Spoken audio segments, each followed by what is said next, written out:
நமஸ்காரம். கண்ணன் திருவடிகளே சரணம். ஆண்டாள் திருவடிகளே சரணம். திருப்பாவை 9வது பாசுரம். தூமணி மாடத்து சுற்றும் விளக்கெரிய தூபம் கமழ துயிலணை மேல் கண்வளரும் மாமன் மகளே, மணிக்கதவம் தாழ்த்திரவாய். மாமீர், அவளை எழுப்பீரோ? உன் மகள்தான் ஊமையோ அன்றி செவிடோ அனந்தலோ? ஏமப்பெருந்துயில் மந்திரப்பட்டாளோ? மாமாயன் மாதவன் வைகுந்தன் என்றென்று நாமம் பலவும் நவின்றேலோர் எம்பாவாய். இதன் பொருள்: ஆண்டாள் தன் பாவை நோன்பு நோற்பதற்காக தன் தோழிகளை அழைத்தபடி வருகிறாள். அவ்வாறு அவள் தன் மாமன் மகள் வீட்டின் வாசலில் வந்து நிற்கிறாள். அவள் தன் மாமன் வீடை பற்றி வர்ணிக்கிறாள். அது தூமணி மாடமாம். தூமணி என்றால் அந்த வீட்டின் அலங்காரத்திற்காக மணிகளும் வைரங்களும் நவரத்னங்களும் இன்ன பிற தூய கற்களும் பதிக்க பெற்று அந்த மணி மாளிகை விளங்குகிறது. அந்த மணி மாளிகையின் மாடத்தில் சுற்றி விளக்கெரிகிறது. நடுவில் தூபமும் கமழ்கிறது. இவ்வாறு மணி மண்டபம் மணி மாளிகையின் மத்தியில் சுற்றி விளக்கெரிய, மாடம் முழுவதும் விளக்கெரிய, தூபம் கமழ துயிலணை மேல் கண் வளர்ந்து தூங்கிக் கொண்டிருக்கிறாள் மாமன் மகள். அவளிடம் சொல்கிறாள்: ஹே மாமன் மகளே, மணிக்கதவம் தாழ்த்திரவாய். அவளுடைய மாளிகையின் கதவில் மணிகள் பொருத்தி அந்த கதவு அவ்வளவு அழகாக இருக்கிறது. அந்த கதவை திறவாய் என்று கூறுகிறாள். ஆனாலும் தன் தோழியிடம் அல்லது மாமன் மகளிடமிருந்து எந்தவித சலனமும் இல்லாமல் போனதால் ஆண்டாள் மாமியை அழைக்கிறாள். மாமீர், நீங்களாவது அவளை எழுப்பீர்களே.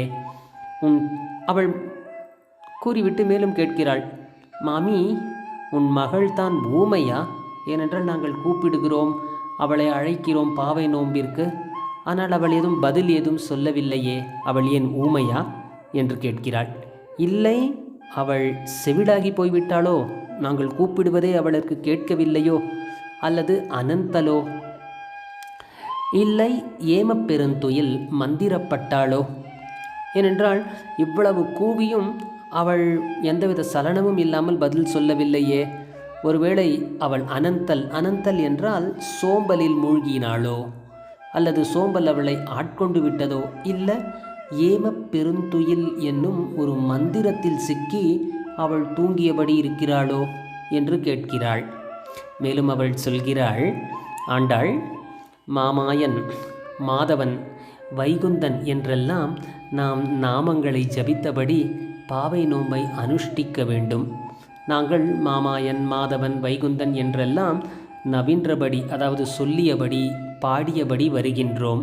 நீ எழுந்து எங்களுடன் நீயும் கலக்க பாவை நோன்பை அனுஷ்டிக்க வா என்று மாமன் மகளை அழைக்கிறாள்.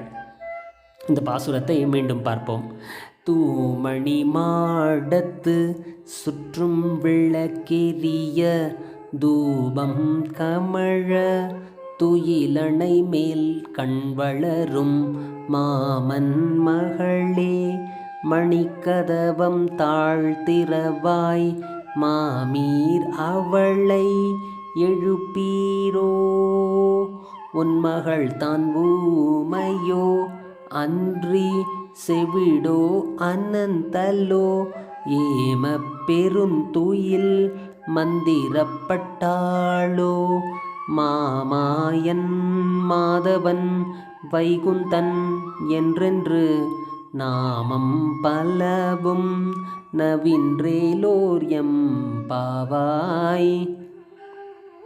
நாமும் இந்த பாசுரங்களை படித்து கண்ணன் திருவடிகளை சரணடைவோம். கண்ணா சரணம், ஆண்டாளம்மா சரணம். ஜெய் ஸ்ரீ கிருஷ்ணா.